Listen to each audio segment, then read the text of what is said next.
Welcome back to Joe Stunner Boxing. I was thinking today about the 5 versus 5 card because I'm really looking forward to it. And if you look at all the different fighters, obviously the one that jumps out at you as being the real sort of wild card is Deontay Wilder, because he signed with Eddie Hearn. I know it's a one-off, but clearly Hearn hopes to do further deals with Wilder should he beat Zhang, which is a biff, but not impossible. And what's curious to me is it seems to me to be more than just, a cash grab on behalf of Hearn. Why do I say this? Because he made Wilder the team captain. That I thought was a really unusual thing to do.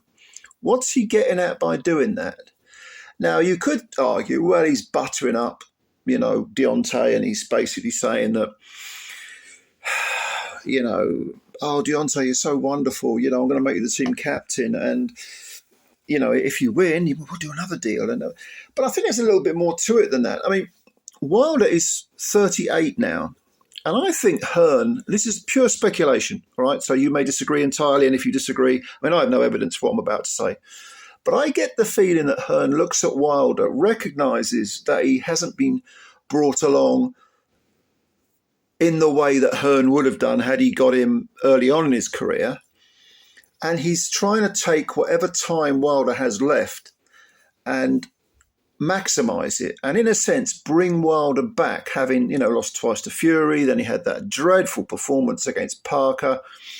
I think Hearn is looking at him and thinking, if I can sort of rebuild this guy, if only for 2 or 3 fights, and he can finish his career on a high under my promotional banner, under my guidance, if you like, I think that's what Hearn wants to do. I think he wants to. It's not the same as sort of blowing smoke up someone's arse for the sake of it. He wants to actually make Wilder believe in himself, and obviously he wants to build a fight, but maybe with AJ, I would say, definitely, that's a potential stadium fight. He's got to get through Zhang, Wilder, which is, to me, I'm not going to make a prediction now, but it's a tall order. But I think Hearn wants he wants Wilder to be the best that he can be, which clearly he hasn't been for a long while. And we know about Wilder's limitations, technical limitations. He started boxing late. He's got that, he's a one-trick pony with a hell of a trick, big walloping right hand. And yes, a lot of people say, yeah, but look at his record. It's very thin. He knocked out a lot of D-level fighters. Yeah, I get all that. Those arguments hold water, no doubt about it. But there's no doubt he can whack. Don't forget, he had Fury on the floor 4 times in 3 fights. And Fury is a man who outweighs him in terms of natural weight by probably about 50 pounds. So he does hit hard, Wilder, with that right hand. And he used to have that, that killer instinct. He's made some tasteless remarks about, wanting a body on his record and all that. But at the same time, he was very marketable. He had that bronze bomber alter ego, where he kind of got around the tasteless remarks by saying, well, that's just the bronze bomber talking. It's not the real Deontay Wilder. That's just my alter ego. And yeah, all right, mate. But I think what Hearn wants to do is he sees Wilder as being someone who sort of lost his way, especially under the banner of PBC. I mean, these guys just weren't getting enough fights. Wilder was inactive. What Malik Scott ever brought to the table in terms of being a trainer, I know he's his good friend and all that, but in terms of being a trainer, I'm mystified why he got the head trainer role. Wilder came in for the third Fury fight about 20 pounds of excess top body weight, which to me seemed absolutely ludicrous. He was knackered after 3 rounds. Malik Scott during the Parker fight, I didn't hear it all, but I didn't hear him give one sound piece of advice, or even try and instill some sort of urgency into Wilder. And Wilder just seems to have probably drifted away from boxing because he just, he lost, and he was probably, his ego took a battering, and other things came into his life, and you've got to question, well, is he just there for the payday? or is he there because he still loves boxing, because he still wants to win? Does he care whether he wins? He didn't seem to even care about the Parker fight. I think Hearn sees this as a challenge. Get hold of what's left of the Bronze Bomber, reconstruct him, build him up again, and turn him into,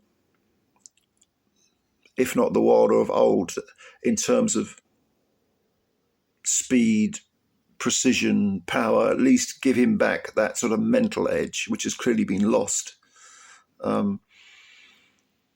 Because, I mean, Hearn had to go and sign a heavyweight because Turki Al-Sheikh chose heavyweights as his option on the 5 versus 5, and Hearn went to the excellent Turkey and said, "Can I sign anyone? I haven't got another heavyweight to go up against, Zhang or one of Frank." He kind of knew it was going to be Zhang, and Turki Al-Sheikh said, "Yeah, go on, go do it."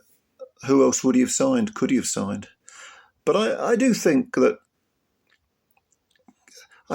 he wants to build Wilder into something that almost like I hate this expression, but like a Wilder 2.0. Do you know what I mean? Like, just take whatever's left, maximize it, build it up, and then further down the line, if Wilder was to regain that knockout artist sort of killer instinct and get through Zhang, along comes AJ, put Wilder in with AJ, huge amount of money to be made, Wembley Stadium, Wilder versus AJ. Who wouldn't want to see that? I mean, even at this stage of their respective careers, AJ, is doing well. I mean, he's got years left. Wilder at 38. I mean, he never had great footwork, did he, or anything like that? He always crosses his feet, but if he can get that killer power back against AJ, wouldn't you want to see that? I think I would, even at this stage of their careers. But Wilder needs a big win to re-establish, to say, I am back. I mean, if he knocks Zhang flat, he's back, isn't he? I mean, no. And people will buy it. They'll buy that narrative. Okay, Wilder is back. AJ's rebuilt. He's back. He's had 4 wins in a row. Wilder, everyone wrote him off. You know what Hearn's like. He'll give it the big used car salesman spiel. Wilder is back. Look, he knocked out the man who twice knocked out Joe Joyce and got beaten by Parker, but we won't mention that. And, look at him, he's back. A man of, 218 pounds with that amount of power can, knock out Zhilei Zhang, who weighs almost 300 pounds. And, he'll spin it, won't he? He'll spin the narrative like he always does. And people will buy it. The casuals will buy it. So I am curious about, I know that this has been established for a long while now, that Wilder will fight Zhang and that he's signed with Hearn temporarily, and suddenly the sworn enemies are good friends and so shaking hands and smiling and all this. But yeah, I'm looking forward to it. I'm looking forward to seeing if Wilder does have anything left. Initially, I thought, who cares? But no, I think it's interesting. I think what Hearn is trying to do is quite intriguing. And I definitely, when you look at that 5 versus 5. That's probably the fight. I'm looking forward to all the fights, but I'm definitely looking forward to Zhang against Wilder. I think it will be a fascinating, as long as it lasts. I don't even know who I picked to win. Probably Zhang. Zhang is my initial thought, but I'll have to have a look at them. Anyway, what do you think? What do you think about Wilder? Do you think he's got anything left? Are you looking forward to the fight with Zhang? Any comments, please leave them below. I like reading them, and I'll answer a few, as many as I can. And of course, if you are new to this channel and you could subscribe, that would be great. Spread the word about Joe Stunner Boxing. Hit the like button if you like the video. If you didn't like it, hit the down button. But I prefer it if you hit that like. Yeah. Spread the word. Take care of yourselves. Bye for now.